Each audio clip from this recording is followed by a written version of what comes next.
কি গো, আজ দুপুরে খিচুড়ি খাবে? খিচুড়ি আর কষা মাংস। ও 4:30 চোখ খুলেই দেখছি ঝমঝম ঝমঝম বৃষ্টি, আর চোখ দুটো খুলে কি বলবো, কি যে মনের আনন্দ হলো। এ দেখতে পাচ্ছ বাদুলে পোকা, বাবারে কতক্ষণ বৃষ্টি হয়েছে, কখন থেকে শুরু হয়েছে কিছুই বুঝতে পারছি না। 4:30 ভোর 4:30 উঠে তারপর দেখছি এরকম টিপ টিপ টিপ টিপ টিপ টিপ করে বৃষ্টি পড়ছে। বৃষ্টিতে ভিজে ভিজে এই বাইরে থেকে ফুলগুলো সব তুলে নিয়ে এলাম। হাতের কাছে যেগুলো ছিল সেগুলো ফুলচোররা চুরি করে নিয়েছে, আর যেগুলো নাগাল পায় নাই সেগুলো আমার একটা লগা আছে, সেটা দিয়ে খুঁচে খুঁচে ফুল তুলে নিয়ে চলে এলাম। তারপর আমি মনে মনে করছি আমার বরটা আজকে খিচুড়ি খাবে, ও যা খিচুড়ি ভালোবাসে, একটু বৃষ্টি পড়তে না পড়তেই বলবে হ্যাঁ চলো খিচুড়ি করো। আর এই দেখো, এই কালকে আমার ঘি করলা পেঁয়াজ আলু কেটে রেখেছিলাম ভাজবো বলে, তো পটল আর আরও সব কী কী সবজি ছিল গাজর টাজর দিয়ে কালকে ভেজেছিলাম, ও খায় নাই। আর বাঁধাকপিটা পাঠিয়েছে শাশুড়ি মা, তা অল্প বাঁধাকপি অর্ধেকটা নিয়ে নিলাম আর টমেটো নিয়ে নিলাম। আর আমার খিচুড়ি করা খুব তাড়াতাড়ি হয়ে যায়, যদি বলে খিচুড়ি খাবো আমি খুব খুশি হই, কারণ কোনো ঝামেলাই নাই। ঘরে মুগ ডাল ছিল না, পাশেই দোকান আছে আমাদের মানিকদার দোকান, সেখান থেকে মুগ ডাল 10 টাকার কিনে নিয়ে এলাম। মুগ ডাল খিচুড়িতে দিলে একদম সুন্দর একটা টেস্ট হয়।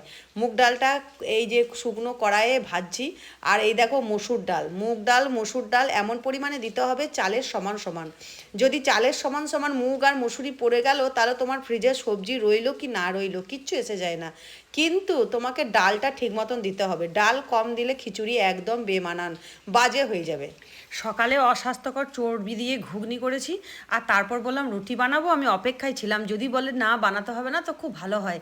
অপেক্ষায় থাকতে থাকতে বললো হ্যাঁ ঠিক আছে মুড়ি দিয়েই খেয়ে নেবো। পিসির ছেলে বাবাই, সেও ভাইটা এসেছে, সেও বলছে রাতেই বলে গেল যে মুড়ি ঘুগনি খাবো, আর আমিও মুড়ি ঘুগনি খেতে ভালোবাসি, আমার মেয়েও খেতে ভালোবাসে।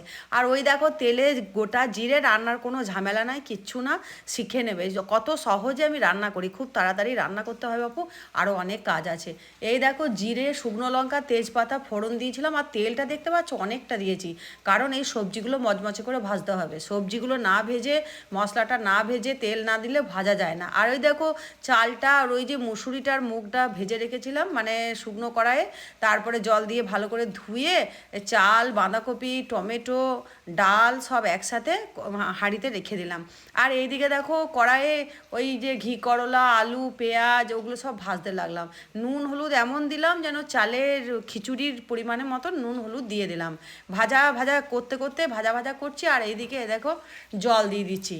আর বাঁধাকপি টমেটো আর চাল আর ডাল আর কিচ্ছু না, এ দেখো জিরে গুঁড়ো আর ধনে গুঁড়ো আর নুন, বাস আর কিচ্ছু দিতে হবে না। হালকা করে নুন দিয়েছি, কারণ ওর মধ্যে ভাজার মধ্যে নুন দিয়েছি, তো তার মধ্যে ওই জন্য এখানে অল্প নুন দিয়ে। আর আদা কাঁচা লঙ্কা রসুন সেটা আমি মিক্সিতে ঘুরিয়ে নিলাম, আদা কাঁচা লঙ্কা রসুন, বেশ আর কিচ্ছু না আর কিচ্ছু না। এই দেখো মচমচে করে আগেই ওই ঘি করলা আলু পেঁয়াজ ফোড়ন দিয়েছিলাম, সেগুলো সব ভালো করে ভেজে মশলাটাকে ভালো করে ভাজতে হবে।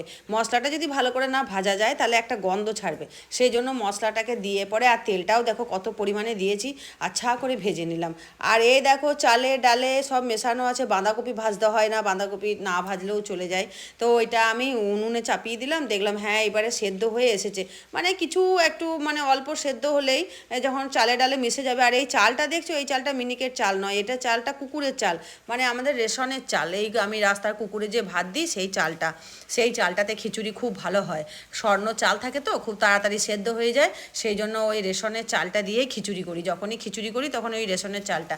আর রেশনের চাল যদি দিয়ে দাও না খুব তাড়াতাড়ি, মানে স্বর্ণ চাল রেশনের চাল না পাওয়া গেলেও স্বর্ণ চালে খুব তাড়াতাড়ি খিচুড়ি হয়ে যায়।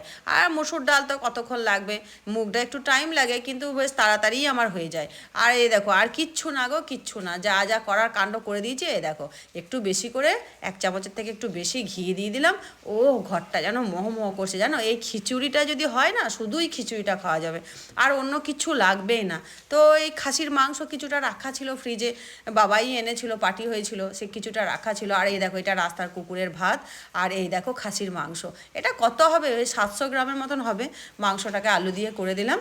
আর এবারে সব চলে এসেছে, ও দোকান থেকে চলে এসেছে। বাবাইয়েরও শরীরটা ভালো ছিল না, সকালবেলায় বললো অল্প খাবো করে চা বিস্কুট আর একটু কিছু খেয়ে গেছে, একটু ঘুগনি খেয়েছে বাস। আর এই দেখো আমি খাবার রেডি করে দিলাম, বললো সকালে খিচুড়ি খাবো না ভাত করে দাও। তারপরে বললাম যে খিচুড়ি তো আর হবে না, বৃষ্টি না পড়লে তো আর খিচুড়ি হয় না, তাহলে খিচুড়িটাই খেয়ে নে। তাপসও বললো যে তাহলে খিচুড়িটাই খেয়ে নে, খিচুড়ি আর কবে হবে তার ঠিক নাই। তো ও খিচুড়ি খেতে ভালোবাসে, সবাই মিলে আমরা দেখো বসে গেছি খেতে। কি গো, কেমন হয়েছে খাওয়া দাওয়া? সুন্দর সুন্দর, বিউটি বিউটি। ডিউটি ঠাট্টা করছো না তো? সত্যি দারুন দারুন। First class first class. First class excellent. বাবা আমি আর খেতে পারবো না, তোমার পেট ভরে গেল, এত তোমরা যা adjective। কমপ্লিমেন্ট দুটো দিচ্ছিস। নাউন দেওয়া যাক।